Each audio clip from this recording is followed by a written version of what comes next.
Greetings, Mark Brown here. We're going to be looking at how we can download Google Sheet to Microsoft Excel. Yeah, it's very important. Right here, how we're going to do that. I'll take that thing, right? So what I wanted to do definitely, if you notice right here, monthly budget, I want to download this Google Sheet right here at Microsoft Excel. So I want to click on it. Now when I click on it, you notice it actually open. See, right, notice right up here, you notice you have file up here now. So when I click on file, you notice what you will see: new, open, import, make a copy, email. You notice a download. So if I put the question right here and download, you notice right here it's a Microsoft Excel. You should open document, you should your PDF, web page and all of that. So I'm going to click right here, that's a Microsoft Excel.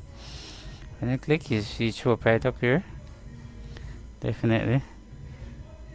Gonna download it, notice monthly. But how do I really know that it's really download as Excel?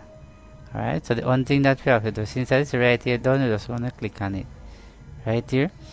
Now when I click on it, you're gonna see the difference. You notice right here shows Excel. Remember this itself is Google Sheet. This itself is Excel. So just download the Google Sheet to Excel. Alright, and if you notice right here, let me press enable right here. So this itself right here is Microsoft Excel.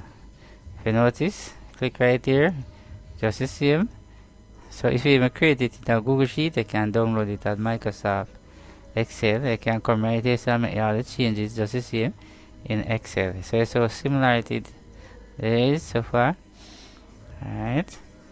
So definitely. So this is how we actually download the Google Sheet right here as Microsoft Excel. So thanks for watching. See you in the next video.